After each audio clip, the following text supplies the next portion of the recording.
Nice come-from-behind victory over Kansas City yesterday. Brayan Rocchio with the walk-off hit in the bottom of the ninth. And the Guardians come away with a victory. And it's funny. I mean, like, the Guardians are off to a tremendous start. But it's been weird because Jose's pretty much done nothing. Right. He had a home run at the end of the road trip, which was a big hit. But outside of that, Kyle Manzardo, who was their second-best player last year, has been awful to start the season.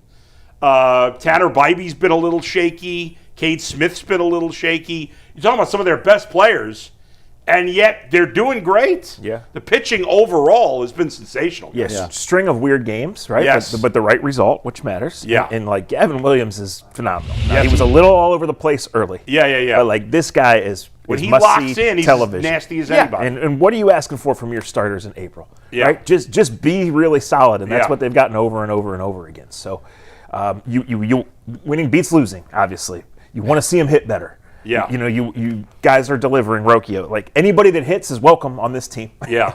And Gavin's out there striking people out. So the bullpen delivered a day after it really didn't. So you take the win, and you hope you can go win the series today. I bet on the Guardians 3 times this year out of the 12 games they played. I'm 0 for 3. You're bad luck. Do not bet on them again. They're 7-2 when you don't bet The on them. Royals are favored today because I know. Reagans is pitching. Yeah. Well, who's going to win today? It's going to be another 2-1 game. These are painful, though. I mean, like, it's Cantillo it's a today, sweat, right? Yeah. It's a sweat till the very end. I thought, Cantillo pitched a great game against the Cubs. He gave up 1 run, but that was because Gabriel Arias had that brain fart on the play where he called off Jose and the ball dropped, and that led to the only run. Yeah. I kind of like the Guardians again today. You know why I bet on them? Because I know I'm doing the pod with you the next day. Yeah. And so I want to make sure I'm up on my stuff. Yeah, With the Guardians. So I'm like, I'll throw a couple bucks on it. Yeah. And I'll watch it. And it actually helps me, like, learn the game. And it's great because every game's like 2 hours and 15 minutes. They're Games are so much, especially their games. Right, that's what I'm saying. Yeah. I mean, games in baseball in general are much faster these days, but especially the Guardians because they don't hit and they don't give up hits. Right. Yeah. So most of their games just fly by. But I like Cantillo today. I like the Guardians today. I think I expect it to be another low-scoring game. I had the over yesterday on Gavin Williams' strikeouts, which hit easy. That hit hit, 8 yeah. or 9? I can't remember. Like that. I couldn't believe it was only 5.5. He's got, I think it's like 8 straight games going back to last year where he's had at least 6 strikeouts in a game. Go ahead, Mike. You look like you want to say something. I mean, I was going to mention how good the bullpen was yesterday and Yeah. how nice it was to see Cade Smith go out and just dominate an inning for the first time basically all season, but I wasn't trying to chime in necessarily. Oh, okay. Yeah, go ahead, Zach. No, like I said, you know they're not going to hit, right, over the course of a week. Consistently, yes. Right? So you find ways to win. And I thought even Monday night, like, they got a little unlucky, right? Twice they had guys on base at the start of a beginning and hit balls right at people. So yesterday it was a slog. It was a slog. It looked like they weren't going to hit at all. They find a way to win 2-1. What more can you ask for? Well, Monday was interesting because I liked it, and Rick made this point on the broadcast. God, he's so good as an analyst. Just like he's like, we're getting smoked. Like, they had at one point there was like 10 hits to 4 hits, and we were still right there. Right. Obviously that home run. Who had the home run in Jonathan 7? India. Yeah, that guy. What a slappy. That was the one I lost. I lost that game. The one you lost, yeah, well, he's Not beat out bitter about Cincinnati, who's off to a good start too. But I mean, they've gotten obviously contributions from Chase DeLauder. Juan Brito made his major league debut yesterday. He gets 2 hits in his first start. Not the second baseman people want to see up, although Bazana's not having an amazing start. If he's not up soon, well, I don't know. Right. I mean, this is the number 1 pick in the draft 2 years ago, and he wasn't 18 then, right? So, like, right. And you have a lot of guys from that draft already in the big leagues having success. Almost everybody right behind him. Yeah. Not just up, but having most of the guys. Yeah, I mean, I think 7 of the top 10 picks in that draft have been or are in the big leagues or were. The guy the Angels drafted, Christian Moore, I think, was in the big leagues. He's back in the minors. But obviously you have Nick Kurtz leading the way, Caglione with Kansas City, Chase Burns with Cincinnati, J.J. Weatherholt with St. Louis, who's off to a good start as a rookie this year. So that was a really good draft, and Bazana's the one guy, and Charlie Condon from the Rockies, who haven't hit yet in the big leagues. I think they'll both be up. But, yeah, you see his stats so far in the minors. I mean, that's not good.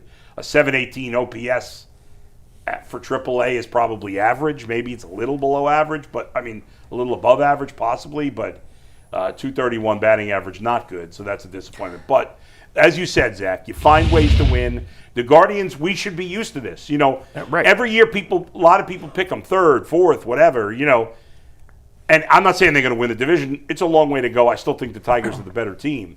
But the Guardians have a way of playing where they find ways to win. They play good defense. They run the bases. They do just enough of the small stuff that gets them over the top and when they pitch well. So yesterday we had a discussion about the Cavs and how everybody's worried about their three-point defense, right? Right, There's reasons and there's data to back it up, but the playoffs haven't started, and we'll see. And the Cavs have decided, hey, we're going to just try to make more three-pointers than you, and that's going to be our strategy. When it comes to the guards, look, nobody's expecting them to be scoring 7 runs a game. So you see who's going to hit, you see who might have to come up, maybe shake up the order, you try to get a couple guys hot at the right time, and you just ask for clutch hitting. They've had that to an extent. That's why they have a winning record. So you embrace what you are, and if the Guardians are going to be good, they have to pitch. Well, the pitching's off to a great start. Jose has a track record. He's eventually going to hit. If DeLauder can stay anywhere near this pace and some other guys step up, then you're fine. So it's the second week of the season, third week of the season, but we're not even at 2 full weeks since this thing got started. And to your point, it's almost like they got to do the same thing as the Cavs and the opposite, because the Cavs have to outscore. The Guardians have to outpitch. Sure. And they're usually able to do that because they're pitching so good top to bottom. And even this year, why I think people were totally disregarding the Guardians is because this year they had a lot more question marks in the pitching staff, I think, to the general public, because, we didn't know what Cade Smith was going to be as a closer. He had only been a closer for, 2 months last year, and he had some shaky moments, and he's had some shaky moments this year. And there was no sure-thing veteran in the rotation either. But we've already seen, Parker Messick and Joey Cantillo, they both look legit. How good are they? We'll see as time goes by. Right. But it's clear. I'm confident in them as third and fourth starters in this rotation. Ciccone was bad in his first start, but he pitched great against the Cubs the other day. So, there's really nobody on the pitching staff at all that you're like, wow, this guy stinks. Right. There will be a trend, right, of how many times they get fewer than 5 hits, and it's already 4 times. Right. Well, they're winning some of those games. So you don't want that number to be 50 by the end of the season. Yeah, no. But when you win, you move on. This is who you are and who you have to be, at least to an extent. And they're going to have to, the best players on this team got to hit. Obviously, Jose, there's no concern. I think there's probably some concern for Kyle Manzardo. I'm not really that concerned about him. He's in a massive slump. These things happen. I think if you're not a big baseball fan, if you're more of a casual fan, it's a little harder to wrap your head around the slump because guys don't really go through. Proven players don't go through these kind of things in basketball and football unless they're hurt the same way. Where in baseball, even Shohei Ohtani, even Aaron Judge will go through stretches where they just don't hit.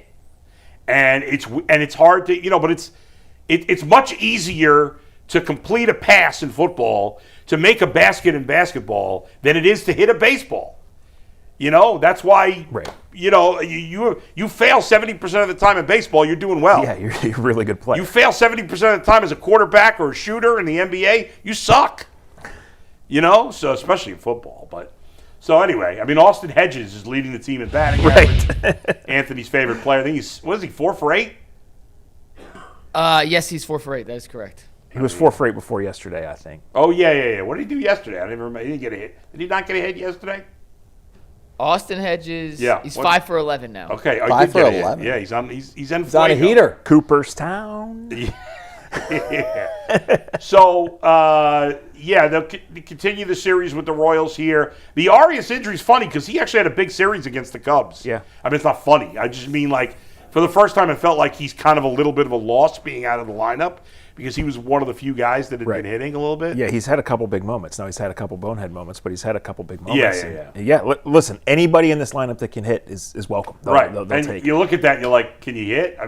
For the Guardians, unfortunately, a 685 OPS, which is well below average, is not bad for the Guardians. He had some clutch hits and was getting hot. But we'll see. Brito has his opportunity now. Eventually, we'll see Bazzana in the mix. But you can't ask for more. They've played the toughest schedule. You've played teams that are all outside of the Royals now, all expected to be playoff teams, if not World Series contenders.